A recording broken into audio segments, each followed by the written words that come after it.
ശരിയാണ്, കോൺഗ്രസ് ആദ്യഘട്ടത്തിൽ ഡീൽ ഉറച്ചു നിന്നു. അതിനുശേഷം ഞാൻ കരുതുന്നത് അവസാന ഘട്ടത്തിലേക്ക് മാറ്റിവെച്ച ഒരു വജ്രായുധം എന്നുള്ള നിലയ്ക്കായിരിക്കണം ഇന്ന് രാഹുൽ ഗാന്ധി പോറ്റിയെ കയറ്റിയെ ഒക്കെ പാടുന്നത്.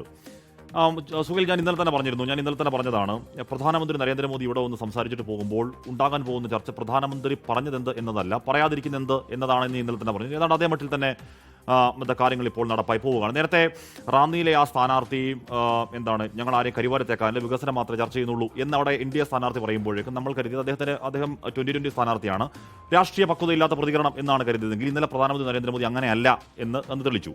ഇന്ന് രാവിലെ നമ്മൾ മോർണിംഗ് ഷോ കലൂരിലായിരുന്നു. കലൂരിൽ പോകുമ്പോൾ PR ശിവശങ്കരനെ കണ്ടു. PR ശിവശങ്കർ ഏതെങ്കിലും തരത്തിലുള്ള സംശയത്തിന് അടിസ്ഥാനമില്ലാത്തവണ്ണം PR ശിവശങ്കർ വളരെ വ്യക്തമായി പറഞ്ഞു, ഞങ്ങൾ ഉന്നയിക്കാൻ പോകുന്ന വിഷയം വികസനം മാത്രമേ ഞങ്ങൾ എടുത്തു ചോദിക്കുന്നു, ശബരിമല ഉന്നയിക്കുന്നില്ല, വികസനം മാത്രമേ ഉന്നയിക്കുന്നുള്ളൂ എന്ന് PR ശിവശങ്കർ എന്ന് പറഞ്ഞാൽ ഏതെങ്കിലും 2020 സ്ഥാനാർത്ഥിയല്ല, BJPയുടെ നേതാവാണ്, BJPയുടെ ചർച്ചകൾ വരുന്ന വക്താവാണ് എന്ന് പറഞ്ഞാൽ അതപ്പോൾ പ്ലാൻഡ് ആണ്.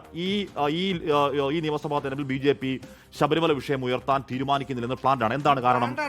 ഞാൻ പറഞ്ഞു പൂർത്തിയാക്കട്ടെ. എന്താണ് കാരണം എന്ന് പറഞ്ഞാൽ, അല്ലെങ്കിൽ തന്നെ ഈ ശബരിമല ക്ഷേത്രക്കുള്ള വിഷയത്തിൽ BJPയുടെ സമരം പഴയ യുവതീ പ്രവേശ സമയത്ത് നോക്കുകയാണെങ്കിൽ അഗ്രസീവേ ആയിരുന്നില്ല.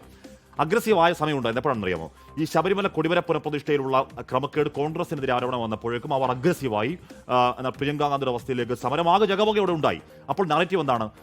ശബരിമല കക്കുന്നവർ LDFും UDFും, ശബരിമല കാക്കാൻ BJP എന്നൊരു നറേറ്റീവായിരുന്നു അവർ നറേറ്റീവ്. അതിനുശേഷം കോടതി വിധി വന്നു, കൊടിമര പ്രതിഷ്ഠയിൽ ഒന്നുമില്ലെന്ന് മനസ്സിലായി. അതോടെ ആ നറേറ്റീവ് പൊട്ടി. അതോടുകൂടി BJP ആ വിഷയം വിട്ടു. അതൊന്നാമത്. രണ്ടാമത്തെ കാര്യം, അല്ലെങ്കിൽ തന്നെ ഈ ശബരിമല വിഷയം ആ യുവതീ പ്രവേശനം ആഞ്ഞു ചർച്ചയാക്കിയ ലോക്സഭാ തെരഞ്ഞെടുപ്പിനൊടുവിൽ BJPക്ക് നേരിടേണ്ടത് എന്താണ്? K. സുരേന്ദ്രൻ അടക്കം കെട്ടിവെച്ച കാശ് കിട്ടാതെ പൊട്ടിപ്പോയ ലോക്സഭാ കൈപ്പനുഭവം അവർക്കുണ്ട്. അതിന് നേട്ടം കിട്ടിയത് ആർക്കാണ്? കോൺഗ്രസിനാണ്. നമ്മൾ എപ്പോഴും പറയാറുള്ളത് പോലെ RSSന്റെയും BJPയുടെയും പ്രഖ്യാപിത മോട്ടോ എന്നുള്ളത് കോൺഗ്രസ് മുക്ത ഭാരതം. ഞാൻ പറഞ്ഞു വ്യക്തമാവും. അവർ പ്രഖ്യാപിത ലക്ഷ്യം കോൺഗ്രസ് മുക്ത ഭാരതമാണെന്നിരിക്കെ ഈ പറഞ്ഞ ദക്ഷിണേന്ത്യയിൽ നിന്നൊരു രാഹുൽ ഗാന്ധിക്ക് ഒരു മുഖ്യമന്ത്രി കിട്ടൽ നരേന്ദ്രമോദിക്ക് താങ്ങാവതല്ല എന്നിരിക്കെ ഉറപ്പായും ശബരിമല ഉന്നയിക്കേണ്ടതില്ല എന്ന വിഷയം അത് BJPയുടെ കേന്ദ്ര നേതൃത്വത്തിന്റെ തീരുമാനമാണെന്ന് സംശയിക്കാൻ പല കാരണങ്ങളുണ്ട്. ഇന്ന് SKനോട് രാജീവ് ചന്ദ്രശേഖർ RC കാര്യം പറഞ്ഞു. പക്ഷേ ചോദ്യത്തിന് നേർക്കുന്ന ചോദ്യങ്ങൾ മറുപടി പറയാതെ ഒഴിഞ്ഞു പറ്റില്ല എന്നതുകൊണ്ട് പറഞ്ഞങ്ങ് ഒഴിഞ്ഞു മാറി എന്നത് അത്ര ഉണ്ടായിട്ടുണ്ട്.